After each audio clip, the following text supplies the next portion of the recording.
నమస్కారం ETV news కి స్వాగతం ముందుగా ముఖ్యాంశాలు కాసేపటి క్రితం జైలు నుంచి విడుదలైన అల్లు అర్జున్ బెయిల్ పత్రాల ఆలస్యంతో రాత్రి జైల్లోనే ఉన్న నటుడు భద్రత కట్టుదిట్టం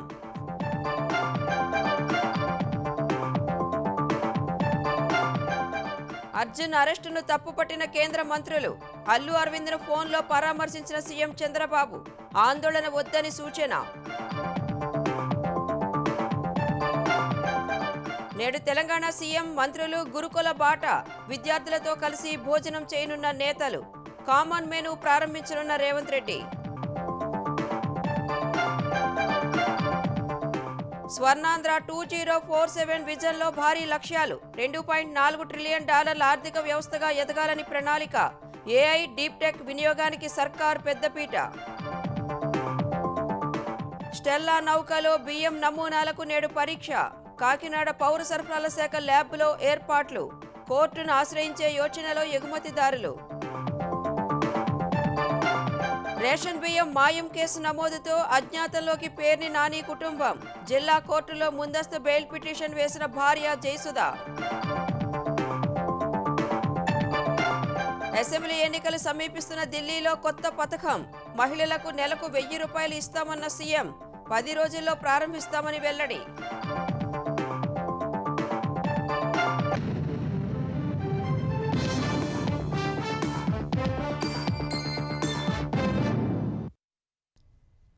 సంధ్యా థియేటర్ వద్ద తొక్కిసలాట ఘటన కేసులో అరెస్టైన అల్లు అర్జున్ కాసేపటి క్రితం జైలు నుంచి విడుదలయ్యారు. చెంచెలగూడ జైలు వెనుక గేటు నుంచి అర్జున్ను జైలు అధికారులు పంపించారు. ఎస్కార్ట్ వాహనాన్ని కూడా పంపించారు.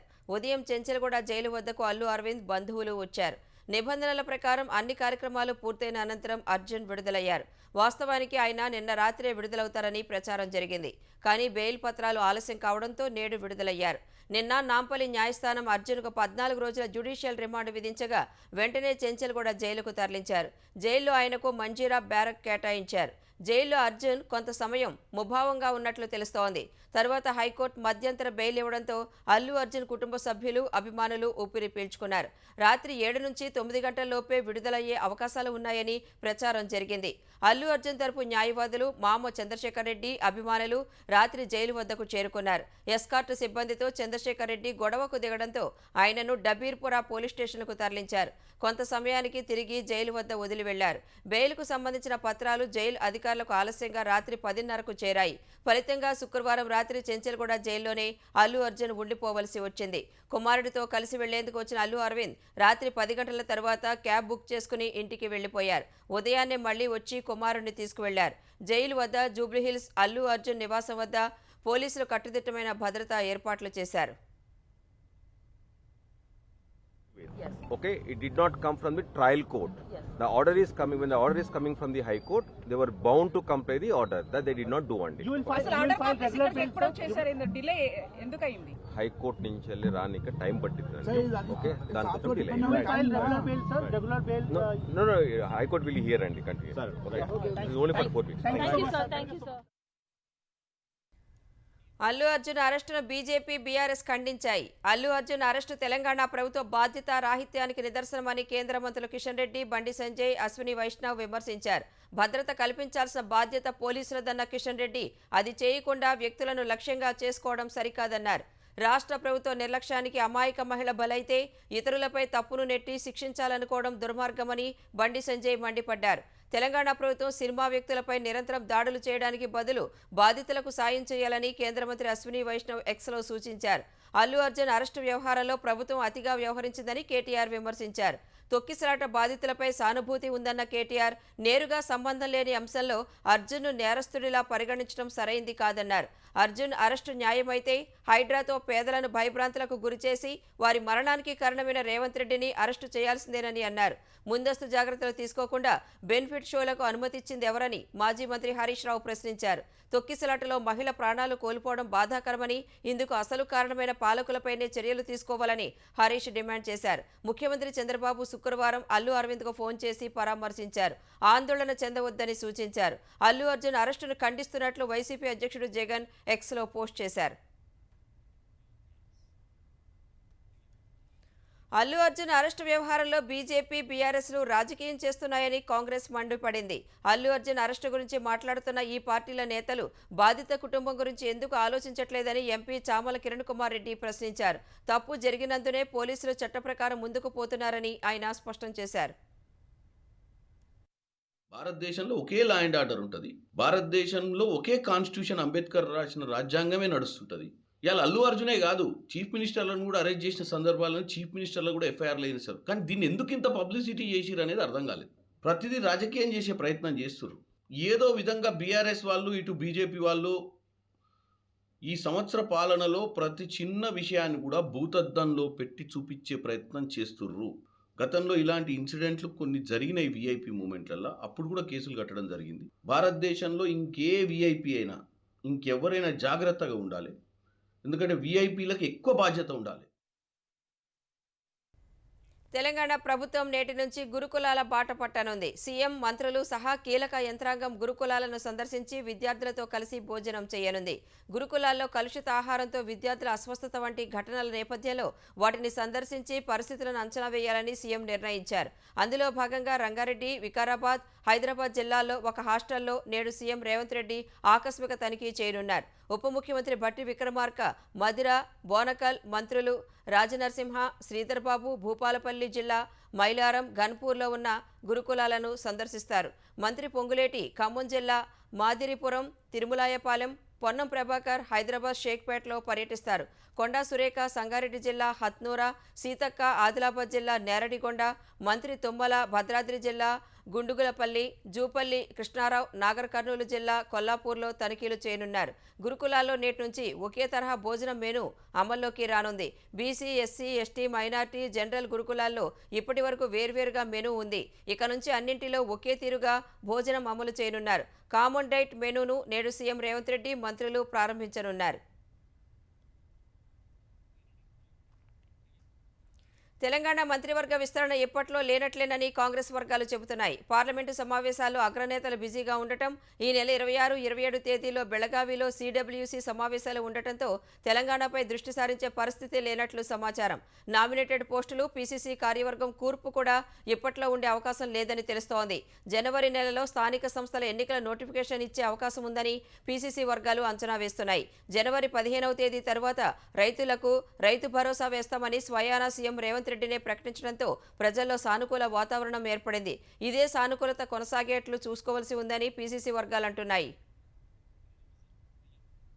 అందుబాటులో ఉన్న సాంకేతిక వనరులను వినియోగించుకోవడంతో పాటు కొత్తగా వస్తున్న సాంకేతికతను అందిపుచ్చుకుని పౌరుల కేంద్రంగా పారదర్శక సత్పరిపాలన అందించాలని విజన్ 2047 లక్ష్యించింది. పౌరులకు సకాలంలో న్యాయం అందించడము కీలకాంశంగా పేర్కొంది. ఆంధ్రప్రదేశ్ను 2047 నాటికి $2.4 ట్రిలియన్ ఆర్థిక వ్యవస్థగా తీర్చిదిద్దాలనే లక్ష్యంతో 4 మార్గాలను ఈ ప్రణాళికలో పొందుపరిచారు. సత్పరిపాలన సూచీలో 10వ స్థానంలో ఉన్న ఆంధ్రప్రదేశ్ను 2029 నాటికి 6, 2047 నాటికి మొదటి స్థానానికి తేవాలని విజన్ 2047 లక్ష్యంగా నిర్దేశించుకుంది. ఈ పాలనలో ఏపీ ప్రస్తుతం 9వ ర్యాంకులో ఉంది. 2029 నాటికి 5వ స్థానానికి, 2047 నాటికి మొదటి స్థానానికి చేరాలనేది లక్ష్యం. పోలీసు బలగాల్లో మహిళల భాగస్వామ్యం ప్రస్తుతం 5.4% ఉండగా 2029 నాటికి 15%, 2047 నాటికి 33% దాటాలనేది లక్ష్యంగా విజన్ డాక్యుమెంట్ పేర్కొంది. ఏపీలో పెండింగ్ కేసులు ప్రస్తుతం 65% ఉండగా 2029 నాటికి 40% కన్నా తక్కువకు, 2047 నాటికి 10% కన్నా తక్కువకు తీసుకురావాలని పేర్కొన్నారు. వీటి కోసం 4 వ్యూహాలను ప్రతిపాదించారు. నిర్ణయాత్మక దిశగా ప్రభుత్వం అడుగులు వేయటం, రియల్ టైం పాలనకు ఆధునిక సాంకేతికత అందిపుచ్చుకోవటం, బాధ్యతాయుత ప్రభుత్వ సిబ్బంది, సమర్థ న్యాయ విధానాలు అనుసరించడం వంటివి ఇందులో ఉన్నాయి. రానున్న 5 ఏళ్లలో ఏడాదికి 15% మించి వృద్ధి సాధించాలని విజన్ 2047 లక్ష్యం. ఇందుకోసం వచ్చే 5 ఏళ్లలో వ్యవసాయ, పారిశ్రామిక, సేవా రంగాల్లో 40.43 లక్షల కోట్ల పెట్టుబడులు పెట్టవలసి ఉంటుంది. ప్రైవేటు, పబ్లిక్ రంగాల నుంచి ఈ పెట్టుబడులను సమీకరిస్తారు. ఇందుకు 4 మార్గాలను ఎంచుకున్నారు. మొదటిది సంప్రదాయ రెవెన్యూ మార్గాలను బలోపేతం చేయటం. రెండోది పబ్లిక్ ప్రైవేటు భాగస్వామ్యంతో ప్రపంచ స్థాయి పెట్టుబడిదారులను ఆకర్షించటం. మూడోది ఆర్థిక సంస్థలు, బ్యాంకుల భాగస్వామ్యంతో ఆరోగ్య, విద్య, వాతావరణం, మౌలిక సదుపాయాల రంగాల్లో అభివృద్ధి ప్రాజెక్టులు చేపట్టడం. నాలుగోది పునరుత్పాదక ఇంధనం, వ్యర్థాల నిర్వహణ, నీటి సంరక్షణ, సుస్థిర వ్యవసాయ రంగాల్లో గ్రీన్ బాండ్లను జారీ చేసి నిధులు సమీకరించడం. స్వర్ణాంధ్ర విజన్ డాక్యుమెంట్లో వ్యవసాయంలో సాంకేతికతకు పెద్దపీట వేశారు. చిన్న రైతులకు డిజిటల్ సేవలు, మైక్రో క్రెడిట్ సౌకర్యాలు, పంట బీమా, రియల్ టైం రాయితీలు అందించనున్నారు. డిజిటల్ అక్షరాస్యతపై శిక్షణ ఇవ్వనున్నారు. మార్కెట్ పరిస్థితులు, ధరలు, పంటలపై సలహాలు, సూచనలు రియల్ టైంలో అందించేందుకు ఏఐ ఆధారిత ప్లాట్ఫామ్ తేనున్నారు. ఫిష్ ఫ్రమ్ ఆంధ్ర తరహా ప్రపంచ స్థాయి గుర్తింపు బ్రాండ్లు, సబ్ బ్రాండ్లను సృష్టించాలని నిర్ణయించారు. నేరుగా వెళ్లి ఉత్పత్తులు విక్రయించుకునేలా డిజిటల్ మార్కెట్లు ఏర్పాటు చేస్తారు. సప్లై చైన్, మార్కెట్ లింకేజ్లో భాగంగా పొలం నుంచి మార్కెట్కు ఉత్పత్తుల ట్రాకింగ్, ఐఓటీ, బ్లాక్ చైన్ విధానాలు ఉపయోగించుకోవటం, ready to eat, ready to cook తరహా ఉత్పత్తుల మార్కెట్ను అభివృద్ధి చేయటం, మెరుగైన రుణాల మంజూరు ద్వారా రైతుకు ఆర్థిక మద్దతు అందించడం వంటి అంశాలు ఇందులో ఉన్నాయి. 2047 నాటికి ఏపీలో 40% భూముల్ని ప్రకృతి సేద్య విధానంలోకి మార్చాలని స్వర్ణాంధ్ర డాక్యుమెంట్ నిర్దేశించింది. 2022-23 గణాంకాల ప్రకారం రాష్ట్రంలో 7% విస్తీర్ణంలో ప్రకృతి సేద్య విధానంలో పంటలు పండిస్తున్నారు. నైపుణ్య శిక్షణ, ఉపాధి కల్పన ఆధారిత విద్య ద్వారా ప్రపంచ స్థాయి ప్రమాణాలు సాధించాలని ప్రభుత్వం లక్ష్యంగా నిర్దేశించింది. కృత్రిమ మేధ విశ్వవిద్యాలయం, ఏఐ జాతీయ కేంద్రం, అమరావతి, విశాఖపట్నం, తిరుపతిలను నాలెడ్జ్ సిటీలుగా ప్రభుత్వం అభివృద్ధి చేయనుంది. స్వర్ణాంధ్ర 2047 విజన్ లక్ష్యాల్లో భాగంగా విద్యా నైపుణ్యాభివృద్ధిలో సాధించాల్సిన లక్ష్యాలను నిర్దేశించింది. పాఠశాల, ఉన్నత విద్యను నైపుణ్య కోర్సులతో అనుసంధానం చేయనుంది.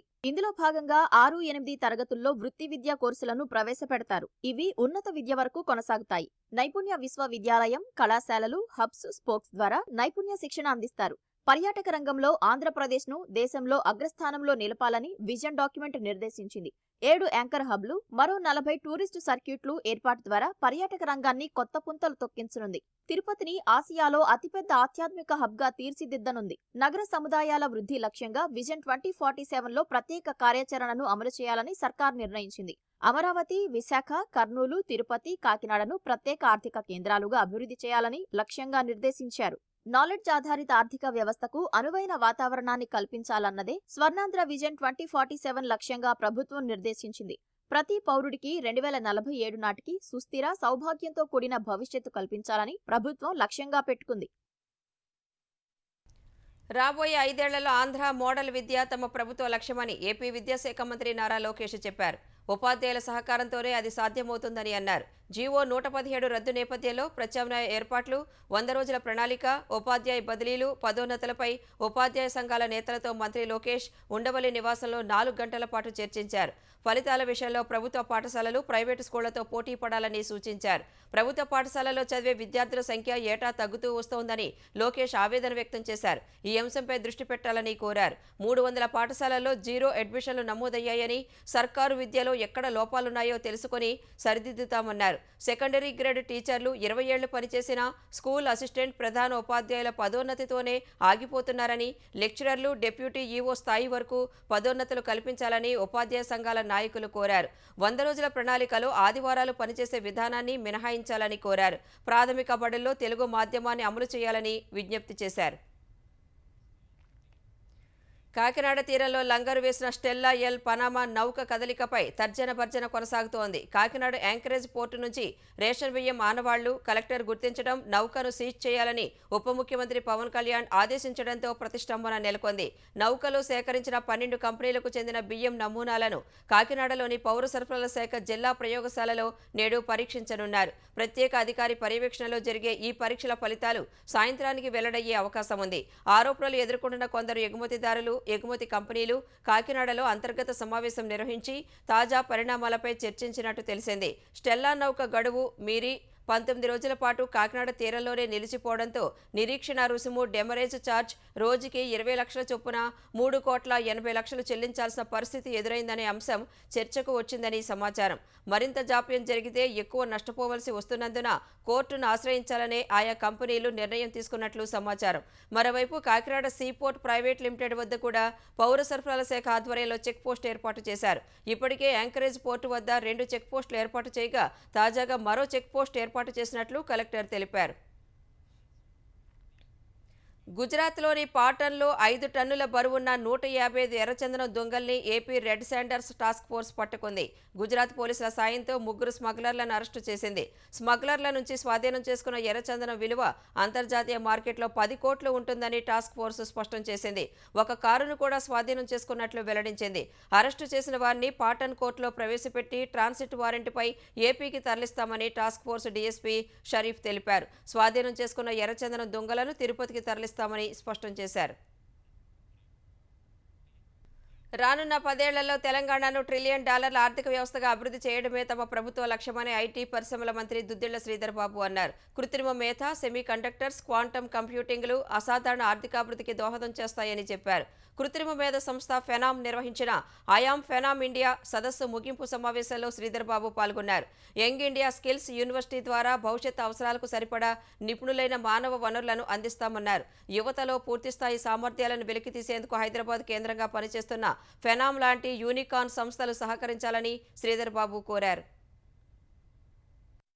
మన ప్రాంతవాసులందరికీ కూడా ఉపాధి కలిగియాలి అనే ఒక ప్రయత్న భాగంలోనే ఈరోజు వారు హెచ్ఆర్ కంక్లేన్ ఫినోమ్ కంపెనీ వారు ఇలాంటి సదస్సు నిర్వహిస్తూ మరి ఈ సదస్సు ద్వారా కొత్త టెక్నాలజీస్ ఏవైతే ఉన్నాయో ఆ కొత్త టెక్నాలజీస్ని ఉపయోగించుకొని రాష్ట్రానికి సంబంధించిన యువతకు ఒక మార్గాన్ని చూపెట్టే విధముగా ఈరోజు జరుగుతున్న వారి కంక్లేవ్ ఉపయోగపడుతుందని మా అభిప్రాయం. సమగ్ర కుటుంబ సర్వేలో సమాచారం ఇవ్వని వారు ఇప్పటికైనా ఇవ్వాలని తెలంగాణ బీసీ సంక్షేమ శాఖ మంత్రి పొన్నం ప్రభాకర్ కోరారు. బీసీ కమిషన్ చైర్మన్ నిరంజన్ సభ్యులతో సమావేశమైన మంత్రి పొన్నం ప్రభాకర్ ఇంటింటి సర్వేపై సమీక్షించారు. పల్లెల్లో ప్రజలు ఉత్సాహంగా సర్వేలో పాల్గొని సమాచారం ఇచ్చారని పొన్నం ప్రభాకర్ వెల్లడించారు. ప్రజాప్రతినిధులు, రాజకీయ నాయకులు, ఐఏఎస్, ఐపీఎస్లు, అధికారులు, వ్యాపారస్తులు, వివిధ రంగాల వ్యక్తులందరూ సర్వేలో భాగస్వామ్యం కావాలన్నారు. కులాల వారీగా సంఖ్యపై స్పష్టత లేకపోతే పథకాలు, రిజర్వేషన్లు తగ్గే అవకాశం ఉంటుందని మంత్రి అన్నారు. సర్వే సిబ్బంది ఒకవేళ రాకపోతే పిలిపించైనా వివరాలు ఇవ్వాలని మంత్రి కోరారు. కుల సంఘాలు సామాజిక బాధ్యతతో ప్రజలందరూ సమాచారం ఇచ్చేలా ప్రోత్సహించాలన్నారు. సేకరించిన వివరాల ఆధారంగానే కొత్త పథకాలు ఇవ్వాలని ప్రభుత్వం భావిస్తోందని, సరైన సమాచారం లేకపోతే భవిష్యత్తులో పథకాలకు ఇబ్బంది అవుతుందని మంత్రి పొన్నం ప్రభాకర్ అన్నారు. సంచలనం సృష్టించిన నీటిపారుదల శాఖలో ఏఈఈ నికేష్ కుమార్ ఆదాయానికి మించిన ఆస్తుల కేసులో ఆసక్తికర విషయాలు వెలుగులోకి వస్తున్నాయి. నికేష్ను కస్టడీకి తీసుకుని విచారిస్తున్నారు. 2013 సెప్టెంబర్ 2న సాగునీటి శాఖ ఏఈఈగా నియమితులైన నికేష్ అరెస్ట్ అయ్యే నాటి వరకు అధికారిక సంపాదనను ఏసీబీ అధికారులు లెక్కించారు. ఉద్యోగ వేతనం, ఇతర ఆదాయ మార్గాల ద్వారా అతడికి దాదాపు ₹1 కోటి సమకూరినట్లు గుర్తించారు. నికేష్ సమర్పించిన ఆధారాలను బట్టి ఈ 11 సంవత్సరాల కాలంలో కుటుంబ వ్యయం 30 లక్షలైనట్లు గుర్తించారు. ఈ లెక్కన అతడి నికర ఆదాయం కేవలం 70 లక్షలుగా నిర్ధారణకు వచ్చారు. కానీ ఏసీబీ సోదాల్లో అతడి బెనామీదారుల పేరిట 17.73 కోట్ల విలువైన ఆస్తులను గుర్తించారు. కొందరు సన్నిహితులు, మాజీ సర్వెంట్ బెనామీలుగా ఉన్నట్లు గుర్తించారు. వారి నుంచి వివరాలు సేకరిస్తున్నారు. అధికారికంగా దస్త్రాల ప్రకారం 17.73 కోట్ల విలువైన ఆస్తులున్నట్లు గుర్తించగా బహిరంగ మార్కెట్లో వాటి విలువ 100 కోట్లు ఉంటుందని ఏసీబీ అధికారులు భావిస్తున్నారు. సొంత గోదాంలో రేషన్ బియ్యం మాయం కేసులో మాజీ మంత్రి, వైసీపీ నేత పేర్ని నాని సతీమణి జయసుధ మచిలీపట్నంలోని జిల్లా కోర్టులో ముందస్తు బెయిల్ పిటిషన్ దాఖలు చేశారు. పోలీసులు తనను అరెస్టు చేయకుండా ముందస్తు బెయిల్ మంజూరు చేయాలని అభ్యర్థించారు.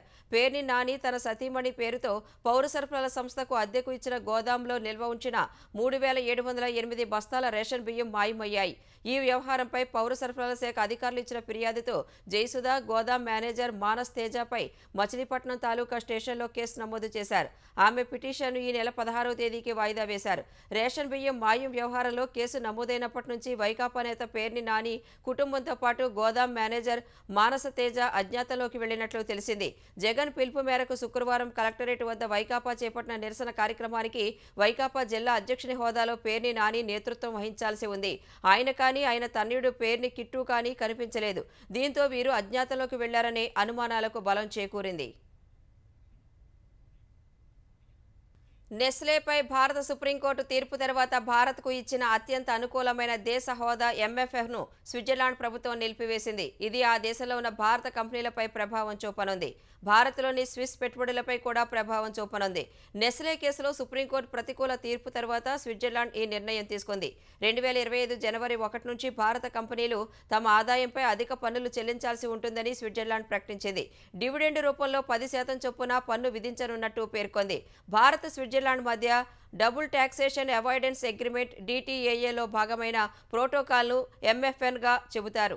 ఆదాయపు పన్ను చట్టంలోని సెక్షన్ 90 కింద నోటిఫై చేస్తే కానీ DTAA అమలు సాధ్యం కాదని 2023 అక్టోబర్ 19న సుప్రీంకోర్టు తీర్పు ఇచ్చింది. ఈ కారణంగా నెస్లే వంటి కంపెనీలు డివిడెండ్లపై అధిక పన్నుల డిమాండ్ను ఎదుర్కొంటున్నాయి. స్విట్జర్లాండ్ చర్యలపై భారత విదేశాంగ మంత్రిత్వ శాఖ అధికార ప్రతినిధి రణధీర్ జైస్వాల్ స్పందించారు. యూరోపియన్ ఫ్రీ ట్రేడ్ అసోసియేషన్ EFTAలోని సభ్య దేశాలతో వాణిజ్య ఒప్పందం దృష్ట్యా స్విట్జర్లాండ్తో ద్వంద్వ పన్నుల ఒప్పందానికి మళ్లీ చర్చలు అవసరమవుతాయని తెలిపారు. ఢిల్లీలోని మహిళలకు నెలవారీ 1000 రూపాయల సహాయం అందించే ముఖ్యమంత్రి మహిళా సమ్మాన్ యోజన వచ్చే 7 నుంచి 10 రోజుల్లో అమల్లోకి రానుందని ఆ రాష్ట్ర సీఎం అతిషి తెలిపారు. ప్రభుత్వం రిజిస్ట్రేషన్ ప్రక్రియపై కసరత్తు చేస్తున్నట్లు చెప్పారు. ప్రస్తుత ఆర్థిక సంవత్సరం ముగిసేలోపు మహిళలు ఈ పథకం కింద 1 లేదా 2 వాయిదాలను అందుకుంటారని చెప్పారు. ఈ పథకం మహిళలకు ఆర్థిక స్వాతంత్ర్యాన్ని అందించడం సహా చిన్న చిన్న అవసరాలకు కుటుంబ సభ్యులపై ఆధారపడే పరిస్థితి లేకుండా చేస్తుందన్నారు. ప్రభుత్వ ఉద్యోగులు, ప్రజాప్రతినిధులు, ఆదాయపు పన్ను చెల్లించిన మహిళలు, ఇప్పటికే పెన్షన్ పొందుతున్న వారు ఈ పథకానికి అనర్హులని అతిషి చెప్పారు. 18 ఏళ్లు అంతకంటే ఎక్కువ వయసున్న మహిళలందరూ 1000 రూపాయలు పొందేందుకు అర్హులని వివరించారు. గురువారం ముఖ్యమంత్రి మహిళా సమ్మాన్ యోజన పథకానికి సంబంధించిన నోటిఫికేషన్ను ఆమ్ ఆద్మీ పార్టీ ప్రభుత్వం విడుదల చేసింది. ప్రపంచ చెస్ ఛాంపియన్గా నిలిచిన దొమ్మరాజు గుకేష్కు తమిళనాడు సర్కార్ భారీ నజరానా ప్రకటించింది. 5 కోట్ల నగదు బహుమతి ఇవ్వనున్నట్లు తమిళనాడు సీఎం MK స్టాలిన్ ప్రకటించారు. వరల్డ్ చెస్ ఛాంపియన్షిప్లో చైనాకు చెందిన లిగ్ లిరెన్పై అద్భుత విజయం సాధించిన గుకేష్ను ఆయన అభినందించారు. చరిత్రాత్మక గెలుపు ద్వారా దేశ గౌరవాన్ని ఇనుమడింపచేశాడని కొనియాడారు. మునుముందు మరెన్నో విజయాలు సాధించాలని సామాజిక మాధ్యమం Xలో స్టాలిన్ పేర్కొన్నారు. మరోవైపు ప్రపంచ చెస్ ఛాంపియన్గా నిలిచిన గుకేష్కు ట్రోఫీ సహా 11.45 కోట్ల నగదు బహుమతి దక్కింది.